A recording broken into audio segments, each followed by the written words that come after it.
Hello, I'm Anthony David Hobbs. Now, some people think that 50 Shades of Grey is the greatest story ever about sex. Well, that's a matter of opinion, isn't it? Yes. My favourite sex scene ever has to be in Basic Instinct, yes. And the scene when Sharon Stone ties Michael Douglas to the bed, yes. It's about halfway through the film. Anyway, Basic Instinct is 25 years old. So I thought I should do a review because everything's a big deal when it's 25 years old. It's still fondly remembered, yes, even to this day when Sharon Stone is interviewed, she's asked questions about this film, yeah. And yes, ironically, the character she plays, Catherine Trammell, was originally offered to an actress called Greta Scacchi, I believe, who'd already made a name for herself, had been in successful films in the 80s, but she turned it down. So effectively, Sharon Stone owes everything to Greta Scacchi turning it down. Basic Instinct was her lucky break. She became a household name. She had loads of film offers after it. Yes, she was huge because of this film, yes. This gorgeous blonde, she's so unbelievably sexy, yes. And has it held up today? Well, yes and no is the simple answer to that. So I'll say a lot of good things about the film. The character Catherine Trammell, yes, she is unbelievably sexy, yes. And yes, it's like a crime thriller with a lot of sex in it, so an erotic thriller, yes. The opening sequence, a blonde woman has tied a man to the bed, is having sex with him, basically blowing his mind, giving him the best sex he's ever had. And then at the climax, or we think it's going to be the climax, well, a different kind of climax. She gets an ice pick, stabs him in the face many times through the eye, through the nose, and then stabs him in the chest. Yes, a bit like a praying mantis. The female praying mantis mates with a male, and in the heat of passion bites his head off. So combines sex with violence.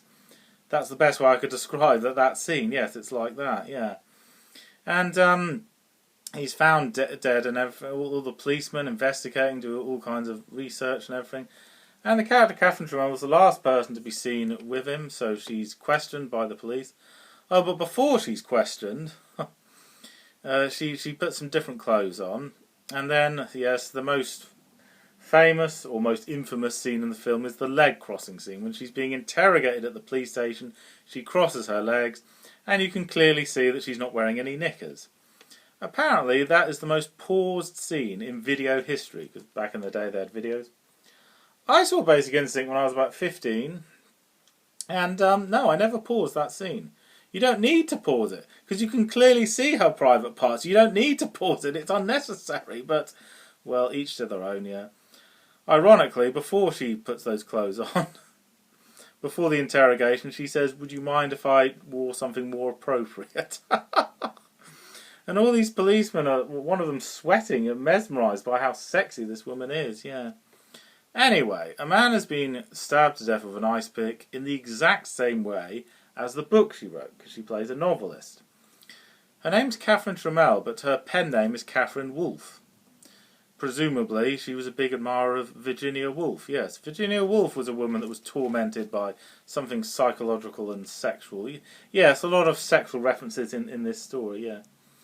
And it leaves you guessing to the end. Did she do it, or did someone frame her? Yeah. So it's like a whodunit story. With the character Catherine Trammell, she seems to have a very casual attitude to sex and a very casual attitude to murder. She's very relaxed and calm, yes. No matter what you talk about, she's relaxed throughout the whole film, yeah. And she finds murder intriguing and fascinating because she writes novels, crime thrillers about people getting killed, yeah. And she has a casual attitude to sex because she says in the interrogation scene she had sex with a man because she was doing research about him, about his character, for the inspiration for the character in her story. So she had sex with him a number of times to get some very thorough research. And when she'd finished writing the book, she discarded him like a piece of rubbish. He's served his purpose just like that. Not just him, she's done this to a number of different men. And the character Gus says, "That's kind of cold, isn't it, lady? People can only have sex if they have emotional feelings for someone." Well, she begs to differ in that area. No. She says, "No, I can have sex with people, nothing emotional at all, just very professional, but I still get the pleasure." So long as she gets the pleasure of that, that's all that matters, whether it's someone you fancy or not. Yeah. And the character of Michael Douglas, he has to see a psychiatrist now and again because he has some sort of psychological problems. It doesn't help that he used to snort cocaine now and again. Yes, that created problems, yeah. And he's actually seeing his psychiatrist, played by Jean Triplehorn. And so yes, very professional, yes. He's having sex with his shrink, and then later has sex with the lady he's investigating, the prime suspect in a murder case. Very professional indeed. But then maybe that's kind of the point of the story. That's what makes it sexy, having sex with people you're not allowed to have sex with, yeah. And after he's interrogated Sharon Stone, then he has sex with his girlfriend, Beth, played by Jean Triplehorn. But it's the way they have sex. It's very vicious and very aggressive. And she doesn't like it. She says, "You've never been with me like that with me before." Yeah. It's something to do with Catherine Trammell. The way she's got in your head. She's influenced you, yes. And she doesn't like it. She goes, "No, I'm not into that sadomasochistic sex. No, I'm not into that. No. Some people might be, but not me. No." And then later, as the story progresses, the character, Michael Douglas, he follows Sharon Stone wherever she goes, see what she does. And then, she's driving incredibly fast in her sports car. Is she driving fast because she just likes driving fast for fun, or because she knows he's following her? Well, later in the story, he's still watching her, sees her at her house, incredibly rich, big, glamorous house, and she's wandering around the house in the nude. So yes, she does know he's watching. She wants him to watch, yeah. Anyway, and then halfway through the film, eventually they get it on and have sex, and it's my favourite sex scene ever because there's lots of foreplay, you know. Michael Douglas and Sharon Stone kissing and cuddling a lot first. They push all the right buttons, lots of foreplay, and then finally get down to it. They change sex positions a number of times, and then finally the climax. She ties him to the bed and, shags his brains out, basically. As he describes later, she's the best screw of the century, you know. And then, later on in the story, he talks to his friend Gus, his only real friend, the one he trusts, and says that, "I don't think Catherine Trammell did this. I think she's innocent, yeah. And I think we're investigating the wrong person." And Gus says, "What are you talking about? Of course she did it. She's the murderer. There's no two ways about it." And Michael Douglas says, No, I don't think she did it. I think she might be innocent. She just seems very strange and psychologically disturbed, but deep down inside, she's a nice girl." And then Gus says, "You've had sex with her, haven't you?" He goes, "Yes, I have." "Well, will you listen to yourself? A few days ago, you were certain she was the killer. There was no doubt in your mind. Now you think she's innocent, she's pure as the driven snow, because she's really good in bed." Well, no, it doesn't work like that. Just because someone can do amazing sex doesn't mean they're innocent and incapable of breaking the law. No, she's clouded your judgment, you know. In other words, Gus starts out as the less intelligent person, as Michael Douglas, but as the story progresses, no, he seems to have more common sense than Michael Douglas. Yeah, he sees right through it. Yeah, he's not... Yes, he thinks Sharon Stone is sexy, but Gus is not... He won't give in to it, you know. He won't make it cloud his judgment, yeah. And then later on in the story, Roxy, that's Sharon Stone's friend, because yes, she's bisexual, has both men and women, anyone to get what she wants, basically. And she's experimental, she likes pleasure of every different angle, yes. Yes, she's crying a lot when Roxy has been killed. Is she genuinely sad that her friend is dead, or is she faking the tears to fool Michael Douglas into thinking deep down she's got a heart? It's hard to say. It's hard to say if she's faking or not, because she lies about so many things, it's hard to say, yeah. And she writes books that strangely happen to come true, yes.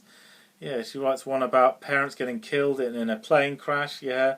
That's what happened to her, yes. And yeah, she's a writer that explores the darker side of humanity. Why do people do it? The thrill of killing someone, the thrill of getting caught, you know, to see if you can get away with it. Yeah, all these kind of things, yeah. And Gus does say to Michael Douglas, she's a psychotic killer. She hangs out with creepy criminals, killers and stuff. And he says, no, she's not a killer. She just mixes with people like that for research, for her book, you know, yeah. Is he saying it more to convince himself than anybody else? Yeah. And it is, in a way, a sort of like a love triangle story, because Michael Douglas is still technically seeing the shrink, played by Jean Tripplehorn. And some fans of the film would say that, no, why didn't he get it on with Jean Tripplehorn? Why didn't he end up with her instead? She's sexier than Sharon Stone, twice as sexy. Or is she 3 times as sexy? Well, her surname is Tripplehorn. So, yes, it's a matter of opinion, yes. You, the audience, can say which woman should he end up with, yeah. And then, at the end, it gets more suspicious. It's like Jean Tripplehorn might have done it instead, yes. So, it messes with your head. You don't know who to trust or what to believe, yeah. This much is clear, though. Sharon Stone is very psychologically disturbed, and she likes pushing the limit a bit too much, yeah. Pushing the limit to what she can get away with, yeah. And Michael Douglas credited at the top, but there's no name of Sharon Stone here. Even though she became a household name, her name is not on the front cover. I mean, okay, she wasn't quite famous yet, but she had huge success 2 years before in Total Recall. Yeah, she was in that. Also directed by the director of this, Paul Verhoeven even. So yes, Sharon Stone's name should be on the front cover. However, on the back we have 3 pictures of Sharon Stone, but only 2 pictures of Michael Douglas. So yes, you could say Sharon Stone is really the star, well, the most memorable character in the story, yeah. So, okay, on a serious note now. Has it aged well? Well, the bits where Sharon Stone is being very sexy, dressing sexily, chatting and flirting and stuff, and smoking cigarettes. Smoking cigarettes is not sexy. No, no. Maybe in the early 90s that would make a woman have a sexy aroma about her, but no. Cigarettes just stink and they're bad for your health. So no, I don't think that amplifies a woman's sexuality by smoking. No, that is not a good image for a modern audience, no. And when she smokes, there's no smoking in here, what are you going to do? Charge me with smoking? And that's what Michael Douglas says when he's interrogated later in the story. He's imitating her behaviour. Yes, the theme of imitation comes up a lot in this story, yeah. And there's Jean Tripplehorn, when she knew Catherine Tremell earlier, dyes her hair to look like her, although she says it was the other way round, that woman dyed her hair to look like me.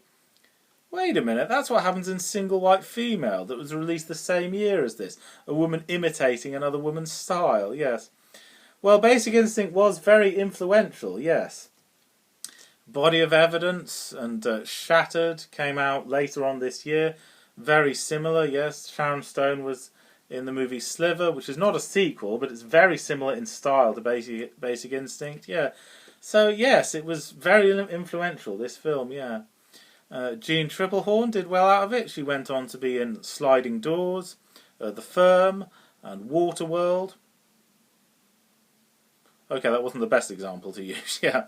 And Sharon Stone did very well out of it. She went on, yes, of course, as I said, to be in Sliver. She was in Casino, yes.